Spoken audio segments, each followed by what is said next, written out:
கிறிஸ்துவுக்குள் பிரியமான அன்பு தேவ பிள்ளைகளே, நம்முடைய ஆண்டவரை நம்ம எல்லாரும் சேர்ந்து புகழ்ந்து பாடி அவருடைய நாமத்தை உயர்த்துவோம்.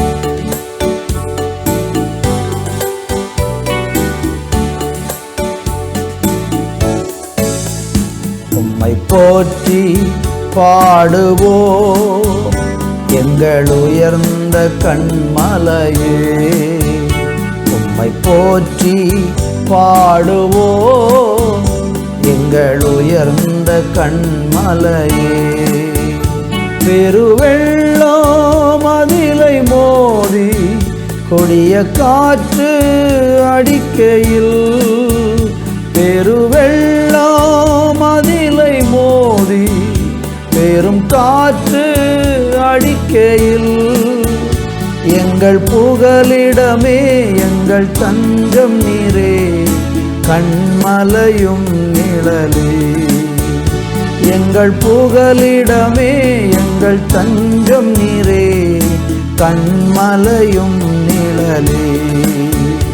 உம்மை போற்றி பாடுவே எங்கள் உயர்ந்த கண்மலையே. உம்மை போற்றி பாடுவோம் எங்கள் உயர்ந்த கண்மலையே. செங்கடலும் பிளந்து போகும், யுத்த சேனையும் அழிந்திடும். செங்கடலும் பிளந்து போகும், யுத்த சேனையும் அழிந்திடும். எங்கள் பராக்கிரமமே எங்கள் பலனும் நீரே, ஜெயமெடுப்போம் உம்மாலே. எங்கள் பராக்கிரமமே எங்கள் பலனும் நீரே, ஜெயமெடுப்போம் உம்மாலே. உம்மை போற்றி பாடுவே எங்கள் உயர்ந்த கண்மலையே. உம்மை போற்றி பாடுவோம் எங்கள் உயர்ந்த கண்மலையே. ஆண்டவரே, நீர் எங்களுக்கு உயர்ந்த கண்மலையாக இருக்கிறீங்கப்பா. உங்களை போற்றி பாட பாட பாட எங்கள் உள்ளம் மகிழுகிறதற்காக ஸ்தோத்திரம். ஆண்டவரே, உம்முடைய அன்பின் ஆண்டவரே ஆதரவினால் எங்களை அணைத்து வருகிற உம்முடைய மேலான கிருபைகளை நினைத்து மனதார உமக்கு துதியையும் ஸ்தோத்திரங்களையும் ஏறெடுக்கிறோம். கர்த்தர் செய்கிற நல்ல கிருபைக்காக உமக்கு நன்றி. தொடர்ந்து பலப்படுத்தி ஆசீர்வதித்தருளும். இயேசுவின் நாமத்தில் பிதாவே, ஆமென், ஆமென். அன்பான தேவனுடைய பிள்ளைகளே, இந்த நாளிலே நம்ம தியானிக்கும்படியாக ஏசாயா தீர்க்க தரிசன புஸ்தகம் அதனுடைய 32ஆம் அதிகாரம் 2வது வசனத்தை நான் வாசிக்கிறேன். அவர் காற்றுக்கு ஒதுக்காகவும் பெரு வெள்ளத்துக்கு புகலிடமாகவும் வறண்ட நிலத்துக்கு நீர்க்கால்களாகவும் விடாய்த்த பூமிக்கு பெரும் கண்மலையின் நிழலாகவும் இருப்பார்.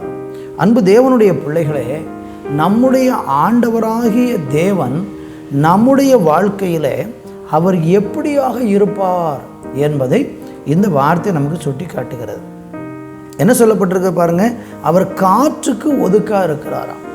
நம்ம வாழ்க்கையில் சில நேரங்கள் பயங்கரமான புயல் போல காற்று, பயங்கர பிரச்சனைகள், நீங்கள் எதிர்பாராத விதத்தில் எதிர்பாராத திசையிலிருந்து உங்களுக்கு விரோதமாக சில பயங்கரமான காற்று அடிக்கிறது போல, உங்கள் படகு கவிழ்ந்து போவது போல, உங்கள் வீடு அப்படியே தரைமட்டமாய் போகிறது போல, உங்கள் வாழ்க்கையே சிதைந்து போகிறது போல காற்று உங்கள் வாழ்க்கையில் அடிக்கிறதாக சூழ்நிலைகள் வரலாம்.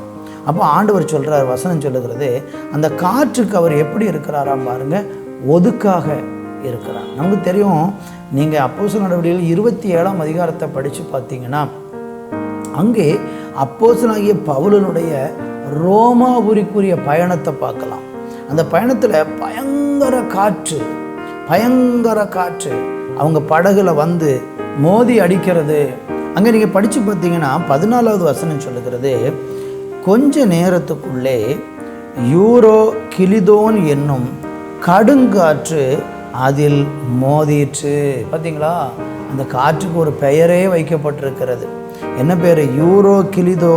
கிலிதோன் அப்படிங்கிற ஒரு பெரும் காற்று அவங்க படகுல வந்து மோதி அடிக்கிறது. அப்போ பவுலோடு கூட இருந்தவர்களுக்கு தேவன் அங்கே எப்படி இருந்தார்னா காற்றுக்கு ஒதுக்காக இருந்தார். அப்படி இருந்தனால என்ன நடந்தது? அங்கே நீங்கள் படித்து பார்த்தீங்கன்னா 44 வசனம் சொல்லுகிறது, மற்றவர்களில் சிலர் பலகைகளின் மேலும் சிலர் கப்பல் துண்டுகளின் மேலும் போய் கரையேறவும் கட்டளையிட்டான். இவ்விதமாக எல்லாரும் தப்பி கரை சேர்ந்தோம். ஆண்டவர் இடையில ஆண்டவர் நிறைய பேசுகிறார். இப்போ ஆண்டவர் நம்முடைய வாழ்க்கையில் வரக்கூடிய புயலிலே அல்லது காற்றிலே நமக்கு அவர் ஒதுக்காக இருக்கிறார் என்று வேதம் சொல்லுகிறது. அடுத்து நீங்கள் பார்த்தீங்கன்னா பெருவெள்ளத்துக்கு அவர் எப்படி இருக்கிறார்? புகலிடமாக இருக்கிறார். பெருவெள்ளம் திடீரென்று நம்முடைய வாழ்க்கையில் பெருவெள்ளம் புரண்டு வருவது போல பிரச்சனைகள் வரலாம்.